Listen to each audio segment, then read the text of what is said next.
and welcome back to Lucky Loaders 15, where I'll be giving you 5 of my best tips for day 2 of the international meeting at Cheltenham. Now, before we get stuck into that, just got a couple of things I want to go through with you. First of all, if you haven't done so already, make sure you listen to the latest episode of the In the Saddle podcast, where I was joined by the usual suspects, Mark Horowski, Katie Clements, and also as well former jockey and racing TV Tipstar finalist Paul Callahan. We sat down and we discussed our thoughts and feelings on the 2-day meeting at Cheltenham for today and also as well for tomorrow, Saturday. And if you want to listen to our thoughts and feelings on it, we've got links to it in the description box below with all the usual podcast platforms. We're available on Spotify, iTunes, SoundCloud, whichever one takes your fancy. Just make sure you hit one of the links in the description box below. Also as well, in the description box you will see a link to a video I did. I was invited with Mark to go on Shireen Wu's YouTube channel. If you don't know who Shireen is, she's a Hong Kong racing blogger, and we were invited to go on her YouTube channel and talk about the forthcoming international meeting at Cheltenham on Sunday, where we're going to see the likes of Magical, Mogul, Order of Australia, a good little team of European horses going to Hong Kong to compete for a lot of prize money, 4 Group 1s, some really intriguing races on show, and that's going to be available to watch here in the early hours of Sunday morning on Sky Sports Racing. So if you want to know my thoughts and feelings on it and get a little bit more insight, just hit that link in the description box below to Shireen's channel, and hopefully we can find you some winners for the card there on Sunday. And also as well, before I go into the tips for tomorrow, let's quickly just recap on how our selections performed today. In the end, our little streak has just come to an end. For the last 5 days, we've been churning out quite a few winners, but today we did draw a blank. The first tip of the day was an extra tip. That was Hold the Note. I thought, to be fair to the horse, he ran well for a long way, but in the end, he probably just didn't stay the 3 miles, and I think going back down in trip will really help him. I thought he jumped a lot better today. And also as well, I think he reacted quite well to the visor. And it's interesting that Connections have persevered over these 3 miles because that's the trip he's been running on all his starts this season. And the last time he was tried over 2.5 miles, he finished a credible 3rd place in the novice handicap chase at the Cheltenham Festival behind the likes of Imperial Aura and Galvin. So if he was to turn up, say, in the Brown Advisory come the Cheltenham Festival, I think he could be very well treated off a nice mark and could run well if he was given a positive ride and use that stamina to good effect. So, yeah, not a horse I'm completely given up with, but I can see why some of you might not want to back him again. So, yeah, that's my thoughts on how Hold the Note did for us. The nap of the day, Black Corton, was very frustrating, was quite weak in the betting, not long before the off, and in the end made a few mistakes at his fences, which until his last couple of runs haven't been like him. He's normally a solid jump, you know, he's normally foot perfect, but last time out and today he didn't look interested at all. Bryony did ask him to try and put his mind on the job, and it did look like at a couple of points in the race he was responding. But as time wore on, he just wasn't really enjoying it and he was pulled up, which was definitely the best decision for Bryony to do. So, yeah, that was frustrating there. But I think for the horse as well, definitely the right decision. But, yeah, not a good tip there. The other selection that we had was on the blind side, who was the next best of the day. Again, with him, I think he tried his heart out, you know, finished in 2nd place, ran well for a long way, had to give plenty of weight to the winner. Come on, Teddy, for Tom George in the colours of the Noel Feely Racing Syndicate. Actually had Dave Cross, who's an ambassador for that syndicate, on our podcast a few weeks ago, but unfortunately we didn't get the wink or the nod with that one there. But like I said, on the blind side, I think there's nothing more he could have done today. He ran a perfectly solid race, but it just wasn't quite good enough on the day, and he just bumped into a well-handicapped horse. So, yeah, frustrating day all round, but hopefully it's just a blip and we can be back amongst the winners tomorrow. Now, I've got 5 tips for tomorrow at Cheltenham, and a few of these might divide opinion, but I'll explain why. But yeah, if you think I'm talking absolute rubbish, then fair enough, just go and close down this video and watch something else. But these will be my reasonings and thoughts to why I've gone with these selections. So let's get into it then. So we're going to start tomorrow with the next best that runs in the 1:15 at Cheltenham. Now, for quite a lot of people, and myself included, this horse is becoming a cliff horse, but I think he still does have a very good race of this type of nature in him, and that is Sky Pirate for Tom Scudamore and John Joe O'Neill. You can currently back him at 7-2, and I'm going to back him to win on the nose. Now, this horse, it's been well documented that he's a strong travelling type, but doesn't find much for pressure. But I think last time he was very unlucky in the Paddy Power Gold Cup. We actually put him up when he was travelling there so sweetly, you know, and he looked like the winner, which he's often done a lot during his career. But that was his second start after a wind-up, and I'll be prepared to forgive him for that run. He just made a mistake at the second last where he overreached, and Johnny Burke did really well to stay on in the end, but that just knocked the stuffing out of him, and he was never able to regroup. That did look like a mistake that just would end your race completely. So I think it was credit to Johnny Burke for staying on, and if he had jumped that, I still think you couldn't have ruled out the win. So yeah, that was slightly frustrating there, but the handicapper has kept him off the same mark. And what is interesting tomorrow, he's going back down in trip, which I think will really help him, you know, and I think he'll come there with a strong challenge. Some of the market principles, the likes of Iblio, for me, I thought he had every chance to win at Ascot last time out, but I would be against him for this race tomorrow, and I'm not sure if he has too much leverage in his handicap mark, but that's just my opinion on Iblio.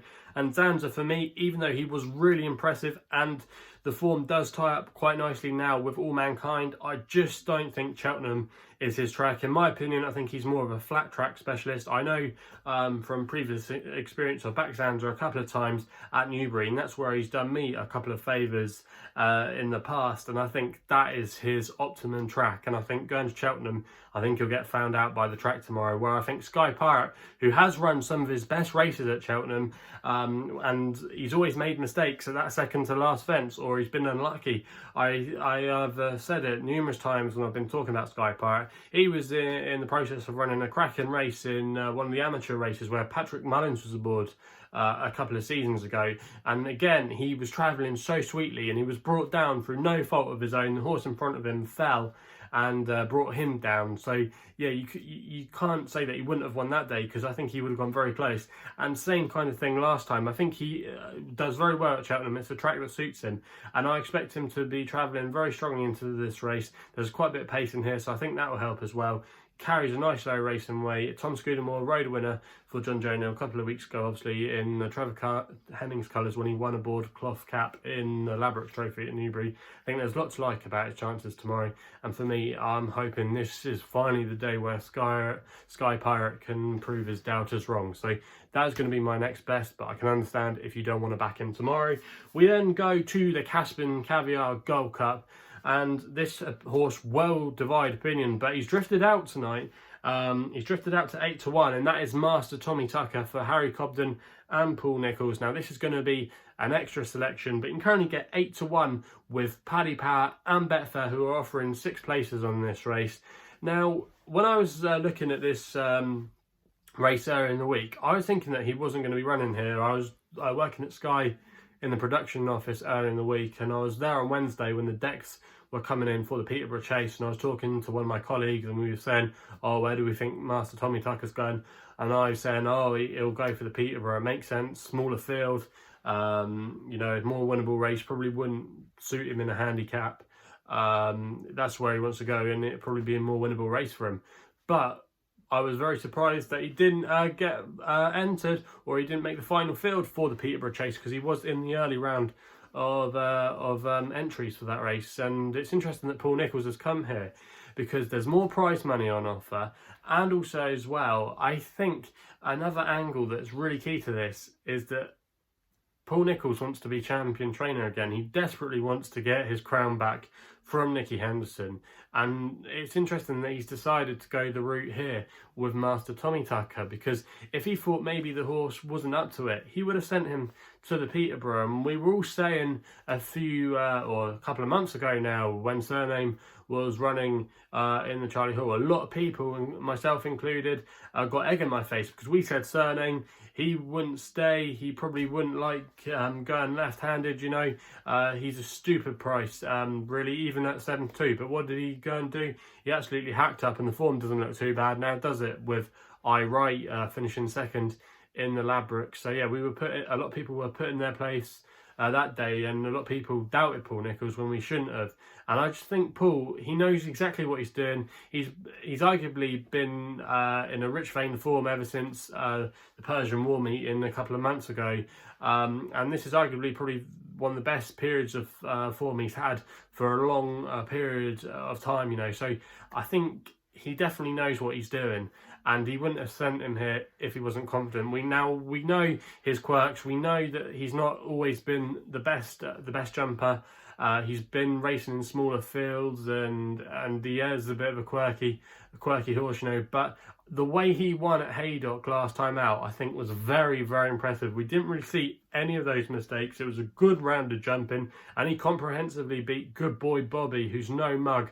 Okay, that was a graduation race, and the majority of the field were racing off level weights, and obviously he is going to have to carry top weight tomorrow. But Paul Nicholls has got a good record in this race, and he's not frightened to send one here off top weight. He won this race a couple of years ago with Frodon, and I think if there is going to be a day to land a massive pot with Master Tommytucker, it's going to be now. And I'm quite glad actually he has drifted out. Some people obviously might see that as a negative, but I can see why a lot of people would want to take him on, because you look at the likes of Al Dancer, who beat him at Newton Abbot and had to give away £6. He's now better off at the weights tomorrow. But I've always thought that Master Tommytucker has had far more potential than Al Dancer, and I think a lot of people would agree with that statement, but he's just taken them a while to put it all together. But I just think they've ironed all that out now, and they've got Master Tommytucker exactly where they want him.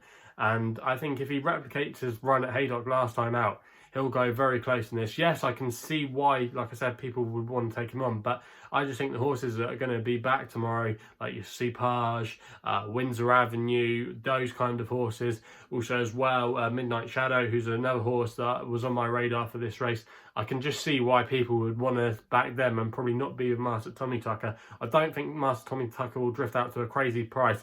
I think he will drift out a little bit, and then I think he'll come back in again. And if you can still get that 8-1, I think that's a cracking bet. But I think it could be a bit of an all or nothing scenario. But I'm backing Paul Nicholls, you know, and I'm hoping I'm on the right side of him this time with his judgment, because obviously he is a genius at the end of the day. He wouldn't have been a multiple champion trainer if he wasn't, you know, and I think you've really got to respect his decision, because like I said, if he thought the Peterborough was a very winnable race, he would have sent him there, or you get what I mean. I just think Master Tommytucker, I think he will prove his doubters wrong tomorrow. So that is going to be an extra tip there in the Caspian Caviar Gold Cup. Right, got that one off my chest. We then I'll go with another extra tip, which runs in the 225, the Albert Bartlett Novices Hurdle Trial. And I thought Oscar Honeybee was a little bit of a big price here. He's been backed throughout the day, but he's still at the current time recording available at 9-2 for Conor Brace and Fergal O'Brien. A lot of people might be going, where's Paddy Brennan? Where's Paddy Brennan?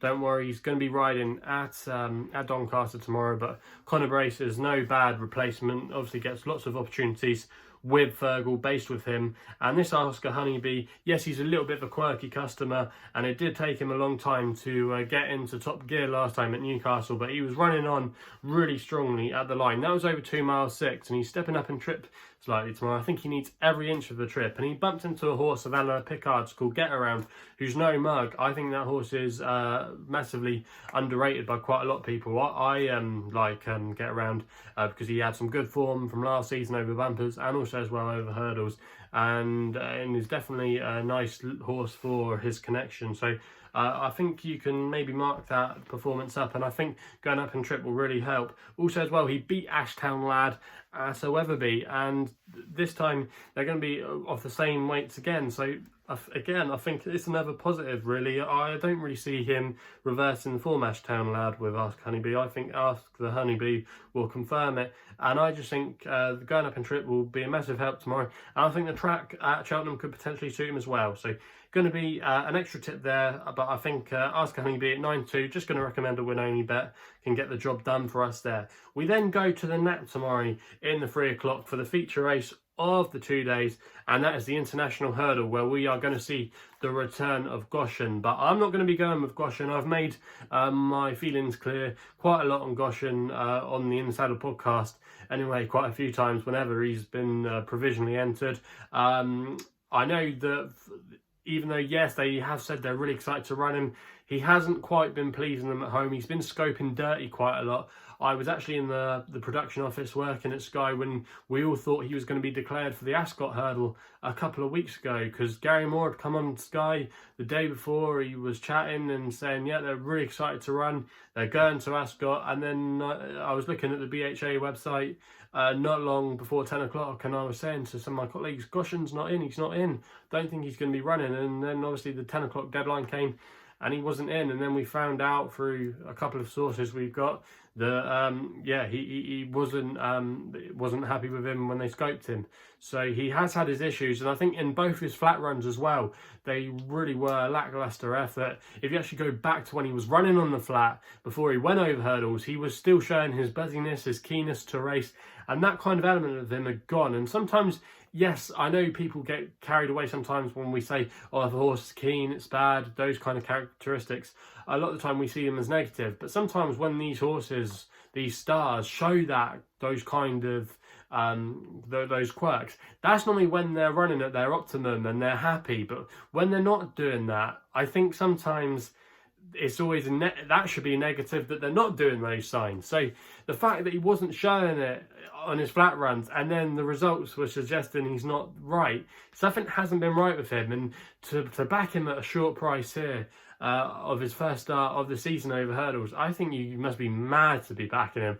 I'd be laying him for as many places I could get on Betfair. I could be totally wrong, you know, and even though the form of that triumph has worked out well, I couldn't touch Goshen with a barge pole. So I'm going to be sticking with a favourite horse of mine for my nap tomorrow. Some of you might know who that is, and that is going to be Song for Someone for Aidan Coleman and Tom Simmons. Now, I put him up to win the Ascot hurdle that day as my nap. Okay, it was only a 3-runner race, but he did the job superbly, you know. Okay, yes, he beat Lorena, who I think bled again and has subsequently been retired, but he had Call Me Lord's Measure all the way through that race, you know. He went out in front, got an easy lead, he jumped his hurdles absolutely brilliantly, and it was a really cosy success.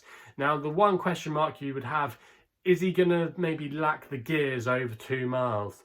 I think, though, running at Cheltenham, it might suit him, because if you go back and watch his run in the reorganised Kingwell hurdle at Kempton back in February, he did look like he was really outpaced at one point. But Kempton is a speed track, and the way that he found for pressure in the closing stages was very admirable, and he got the job done, finishing on really strongly at the end. And like I said, Kempton's a bit more of a speed track, where I think Cheltenham will definitely suit him tomorrow. And I think he's very versatile tactically. He can go forward, he can be held up, you know. He likes, ideally, lots of soft ground, but the ground tomorrow, I think, should be okay for him. It shouldn't be a problem. It'll probably be fine for the majority of the horses, but I expect Goshen to go out in front. There's a couple of other horses in here that might like to be handy as well, so it could set up for him. And we know he's got the stamina to go over further. And out of all the horses in the lineup, I think this is the horse you can say so far that hasn't run a bad race. He's Mr. Reliable. He's ultra consistent. You can currently back him at 9-2 with Paddy Power and Betfair. They're offering 4 places on the race. I'm going to recommend the Dirty Each Way as the nap tomorrow, but I really can't see him being out of the frame. I think he'll run his normal solid race. And for me, I think hopefully if he wins tomorrow, I'm not saying he's going to beat Epatante, but he could be one of her biggest dangers come the Champion Hurdle, and one of the ones that could maybe emerge into the pack of leading contenders to try and take her on. But yeah, Song for Someone, I'm hoping that he can step up tomorrow and prove himself into the picture for the Champion Hurdle. So that is going to be the nap tomorrow, Song for Someone in International Hurdle. We then go with our long shot of the day, which runs in the 3:35, the Mayor's Handicap. Now, this was a really good race last year, where we saw Damn the Company and Indefatigable come out and win at the Cheltenham Festival. So it was a good race last year, and I think this renewal doesn't look too bad as well. But the one I'm going to be taking a chance here on, it's going to be my long shot tomorrow, is Molly's Ollys Wishes for William Marshall, claiming 7, riding for Dan. Now, if you follow my work here, you might remember we put up this horse to win at Hereford as my nap a few weeks ago, and she did the job really well that day. Harry Skelton was aboard that day, and she made a couple of mistakes which are a little bit unlike her. She was untidy at one of her jumps, and that could have really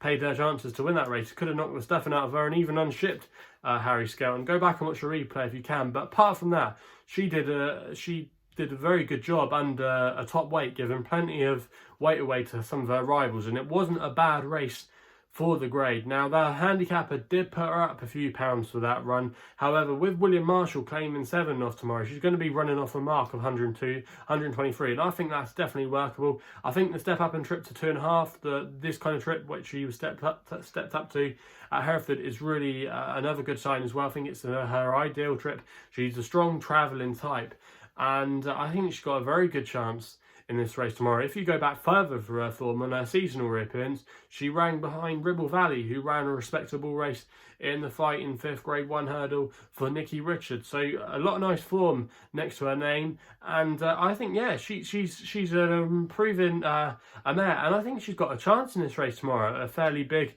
double-figure price, 10-1, 4 places on offer with Skybet. And if she wins, who knows? It's interesting with William Marshall booked.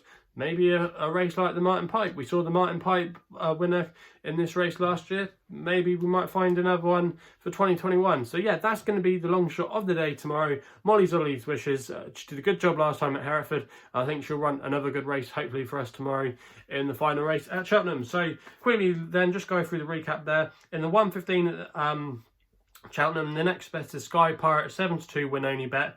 Master Tommytucker, a bit of a division horse here, is going to be an extra tip, 8-1 each way, 6 places. Paddy Power and Paddy Power and Betfair, sorry. And then in the 2:25, Ask a Honeybee, 9-2 win only bet as an extra tip.